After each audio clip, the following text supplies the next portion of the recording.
পরে বিভিন্ন রাজ্যের ছেলেমেয়েরা যেখানে পড়তে আসে এবং তাদেরও আমি অনুরোধ করব রাত্রিবেলা না বেরোতে। এই যে কথাটা বললেন রাতের বেলা বেরোনো উচিত না, আমার মনে হয় লার্জার ক্রিমিনাল কনস্পিরেসিতে এবং অ্যাবেটমেন্ট ইনস্টিগেশন ওনার বিরুদ্ধেও মামলা হওয়া উচিত। বাংলায় আমরা জিরো টলারেন্স, এই ধর্ষণের ক্ষেত্রে জিরো টলারেন্স, তারপরে আবার বলছেন মহিলারা রাতে বেরোবে না।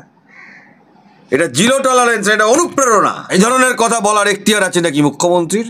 পুলিশ তো জানতে পারে না কে কখন রাত্রিবেলা বেরিয়ে যাচ্ছে। তো পুলিশের কিউআরটি টিমগুলোর রাস্তায় ঘুরে বেড়ায় কি করতে? ওনার প্রশাসনের তরফ থেকে ওনার একটা স্ট্রং প্রতিক্রিয়া দেওয়া উচিত ছিল না? মহিলারা রাতেবেলা বেরোবে না, এটা কোনো কথা হলো? আপনার দলের লোক এটার সাথে যুক্ত। আপনি দেখান তো বিরোধীদের কজন এই একটা অভিযোগ এসেছে, কেসগুলো এগুলো 95% আপনি ধর্ষণ শুনলেই বলে দেবেন যেটা তৃণমূল করেছে।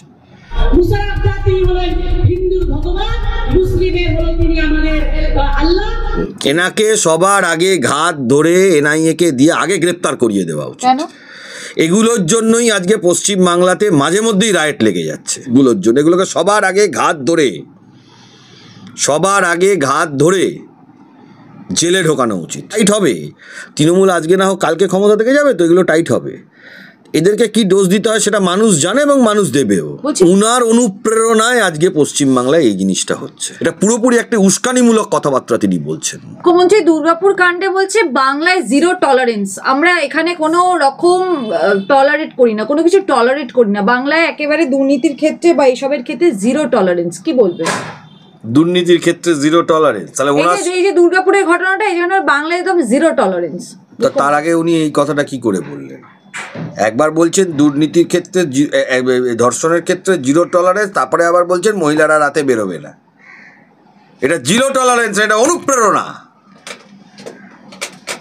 এই ধরনের কথা বলার এখতিয়ার আছে নাকি মুখ্যমন্ত্রীর? মহিলারা রাতে বেরোবে না এটা উনি নাকি বলেছেন। পুলিশ তো বাড়িতে বাড়িতে গিয়ে বসে থাকতে পারে না। পুলিশের কিউআরটি টিমগুলোর রাস্তায় ঘুরে বেড়ায় কি করতে? ওনার প্রশাসনের তরফ থেকে ওনার একটা স্ট্রং প্রতিক্রিয়া দেওয়া উচিত ছিল না? মহিলারা রাতেবেলা বেরোবে না, এটা কোনো কথা হলো? এই ধরনের কথা উনি বলে বেড়াচ্ছেন, এটা অনুপ্রেরণা না তো কি? আর জিরো টলারেন্স বলছেন, পার্কস্ট্রিট থেকে আর এই পর্যন্ত কটা ইনসিডেন্ট উনি কন্ট্রোল করতে পেরেছেন। দেখুন, আইন কড়া করে, আইনের সাজা বাড়িয়ে আপনি ধর্ষণ কন্ট্রোল করতে পারবেন না। এটা সামাজিক একটা ব্যাধি এবং সমাজকে নিয়ে আপনাকে করতে হবে। আপনার দলের লোক এটার সাথে যুক্ত। আপনি দেখান তো বিরোধীদের কজন এই একটা অভিযোগ এসেছে, ফলস কেসগুলো বাদ দিন, ধর্ষণ কাম মার্ডার, ধর্ষণ কাম ইনজুরি, এই যে ধরনের যে ঘৃণ্য কেসগুলো, এগুলো 95% আপনি ধর্ষণ শুনলেই বলে দেবেন যেটা তৃণমূল করেছে।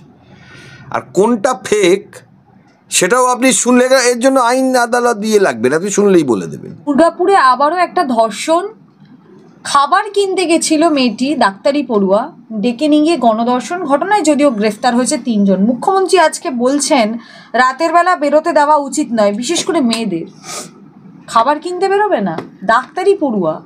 দেখুন, এ রাজ্যে এই ঘটনাটা বা এই ধর্ষণের ঘটনাটা যে বেড়েছে তার জন্য সম্পূর্ণরূপে মুখ্যমন্ত্রী নিজে দায়ী, ওনার এই ভুলভাল মন্তব্যের জন্য। প্রশাসনিক প্রধান যদি এই ধরনের মন্তব্য ননস্টপ করতে থাকে, পার্কস্ট্রিটের ঘটনা থেকে শুরু করে, আরজিকর থেকে শুরু করে, আপনি যতগুলো কামদুনি থেকে শুরু করে যতগুলো ঘটনা দেখবেন, সব কটাতেই মুখ্যমন্ত্রী মমতা বন্দ্যোপাধ্যায় এই ধরনের মন্তব্য উনি করে যান। এবং আমি বলবো উনার অনুপ্রেরণায় আজকে পশ্চিমবাংলায় এই জিনিসটা হচ্ছে। এবং উনি ওনার যারা দলের যারা নেত্রী আছে, যারা কর্মী আছে, তাদেরকে উনি অনুপ্রেরণা দেন।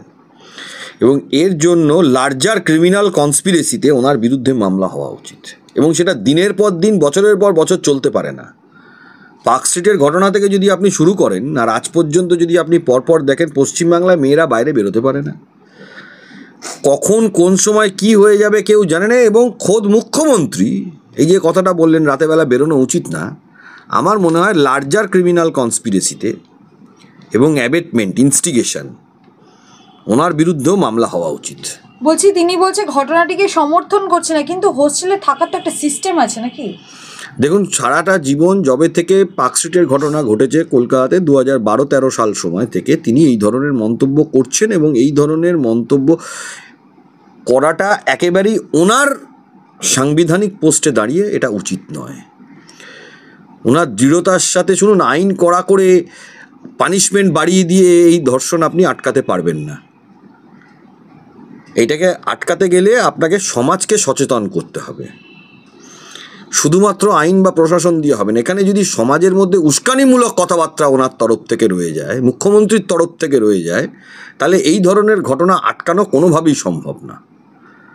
এটা পুরোপুরি একটা উস্কানিমূলক কথাবার্তা তিনি বলছেন। আইন প্রশাসন এসব দিয়ে হবে না, সামাজিক দৃষ্টিকোণটাকে পরিবর্তন করতে হবে। বলছি, মেয়েটার ধর্ষণ হয়েছে, সেই জায়গায় দাঁড়িয়ে তিনি বলছেন যে অন্য রাজ্যে ঘটলেও সেটা নিন্দনীয়। পশ্চিমবঙ্গের কথা তিনি কেন বলছেন না? যে ঘটনাটি ঘটেছে সেটার পরিপ্রেক্ষিতে তিনি কোনো স্টেপ নিচ্ছেন না, সেই প্রসঙ্গে কিছু বলছেন না কেন? অন্য রাজ্যে বেরোলেও মেয়েটির দোষটি কি ছিল? অন্য রাজ্যে কি হয়েছে সেটা তো ওনার জানার দরকার নেই। পশ্চিমবাংলার মানুষ আপনাকে ভোট দিয়ে মুখ্যমন্ত্রী করেছে, তাই আপনি পশ্চিমবাংলার জন্য কথা বলবেন। আপনি কি বাইরের রাজ্যের হয়ে দালালি করছেন নাকি? আপনি বাইরের রাজ্যের হয়ে কথা বলবেন নাকি? বাইরের রাজ্যে কি হয়েছে সেটা কি আপনার দেখার দায়িত্ব আছে? পশ্চিমবাংলার মানুষ আপনাকে দায়িত্ব দিয়েছে। মণিপুর, উত্তরপ্রদেশ, ওড়িশার ঘটনাও সমান নিন্দনীয় হওয়া উচিত। তা আপনি ওইখানে গিয়ে রাজনীতিটা করুন না। পশ্চিমবাংলার কেন মুখ্যমন্ত্রী হয়েছেন? নিন্দনীয় হওয়া উচিত কি উচিত না সেটা তো আপনাকে ঠিক করতে হবে না। আপনাকে মানুষ যে দায়িত্বটা দিয়েছে, আপনাকে মানুষ পশ্চিমবাংলার দায়িত্ব দিয়েছে বলে আপনি দাবি করেন, আমি তো দাবি করি না। আমি দাবি করি যে আপনি গায়ের জোরে ভোটে যারা লুটেরা, ডাকাত, চিটিংবাজ, এদের দিয়ে ভোট লুট করে জিতেছেন। যদি আপনি পশ্চিমবাংলার মুখ্যমন্ত্রী হন, পশ্চিমবাংলার 11 কোটি জনগণের মুখ্যমন্ত্রী হন, তাহলে পশ্চিমবাংলায় হয়ে আপনাকে কথা বলতে হবে। আপনি বাইরের রাজ্যটা টেনে এনে কোনো লাভ নেই। বলছি, উত্তরবঙ্গ বিপর্যয়ে যারা ভালো কাজ করেছেন তাদের পুরস্কার দেবো। ভালো কাজটা কে করেছে? কুণাল ঘোষ আর বীরবাহা হাসদা? মুখ্যমন্ত্রীর লোকজন কি ভালো কাজ করেছে? মুখ্যমন্ত্রীর লোকজন ভালো কাজটা যেটা করেছে, এটা সত্যিই খুব ভালো কাজ করেছে। আমার যেটা ব্যক্তিগতভাবে মনে হয়েছে, এই যে জল নিকাশি ব্যবস্থাটার থেকে, জল নিকাশি ব্যবস্থাটা যে কিচ্ছু করেনি এবং টেন্ডারের পয়সাগুলো পকেটে খেয়েছে ওনার দলের লোকজন, এবং সেই টাকার 50% টাকাটা গেছে হচ্ছে হলো ওই কালীঘাটে, এটা ভালো কাজ করেছে। এটা ভালো কাজ করেছে। ভালো কাজ তো কিছু কম করেনি।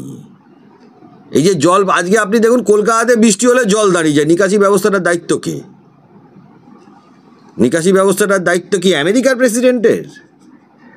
হ্যাঁ, না নিকাশি ব্যবস্থাটার দায়িত্ব বিহারের মুখ্যমন্ত্রী? সেটা তো মুখ্যমন্ত্রীর বোঝা উচিত। 31,700 ক্যাম্প করার টার্গেট রয়েছে, 28,300 ক্যাম্প করা হয়েছে, মুখ্যমন্ত্রী বলছেন। বাড়ছে আমাদের পাড়া আমাদের প্রকল্পের সমাধান, আমাদের যে ওই যে আমাদের পাড়া, ভোট আসছে তো কিছু লোককে পয়সা পাইয়ে দেওয়ার জন্য এই কাজটা করছে। আমাদের পাড়া আমাদের সমাধান, এই যে কথাটা, ভোটের আগে কিছু লোককে কিছু টাকা পয়সা পাই, নিজের দলের কর্মীগুলোকে তো কিছু পয়সা দিয়ে রাখতে হয়, যে যারা বুথে বসে তাদের তো একটা ইনকাম। এই যে যারা যারা ধরুন তৃণমূল করে তাদের তো এটা একটা ইনকাম।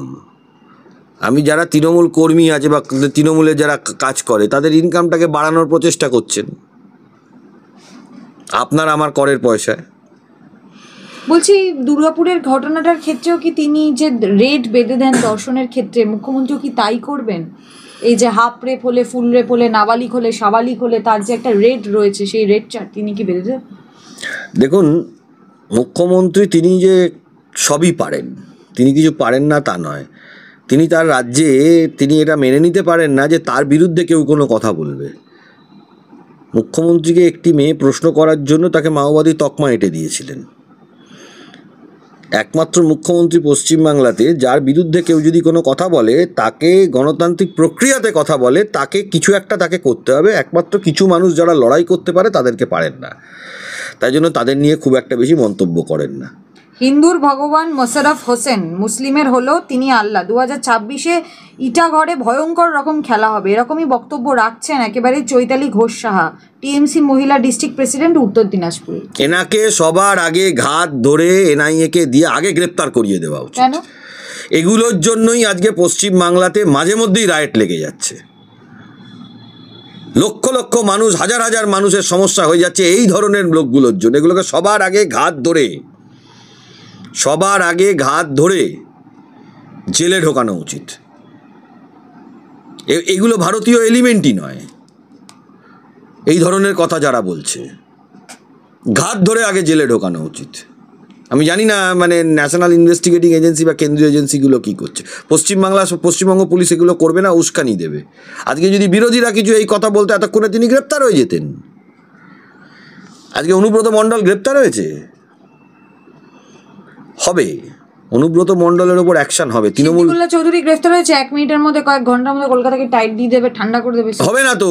এইগুলোকে আমি বারবারই বলছি, এইগুলোকে সবার আগে এনআইএকে দিয়ে গ্রেপ্তার করানো উচিত। আর এগুলো টাইট হবে। তৃণমূল আজকে না হোক কালকে ক্ষমতা থেকে যাবে, তো এগুলো টাইট হবে। এদেরকে কি ডোজ দিতে হয় সেটা মানুষ জানে এবং মানুষ দেবেও। বলছি, মনোজ আগরওয়ালকে মুখ্যমন্ত্রীর পছন্দ হচ্ছে না কেন? বারংবার তাকে থ্রেট কেন দিতে হচ্ছে? মুখ্যমন্ত্রী তো নিজেই তার নামটা পাঠিয়েছিলেন। যদি এতই অপছন্দের হয় তাহলে মুখ্যমন্ত্রী তার নামটা পাঠিয়ে। এসআইআরে যদি দেখা যায় যে 1 কোটি নাম বাদ চলে গেল, এখন এই 1 কোটি নামের মধ্যে যদি দেখা যায় যে বাংলাদেশি রোহিঙ্গাদের নাম বাদ চলে গেল, তাহলে ওনার ভোটে কিছু ফারাক হবে। একেবারে যে জিরো ফারাক হবে তা নয়, কিছু ফারাক ওনার ভোটে হবে। কারণ এসআইআরে নাম বাদ যাবে, এবং আমি ব্যক্তিগতভাবে মনে করি ভারতে কিছু লোকের নাম বাদ যাওয়া উচিত, এবং ভারত থেকে কিছু লোককে অন্য দেশের যারা নাগরিক তাদেরকে পাঠিয়ে দেওয়া উচিত।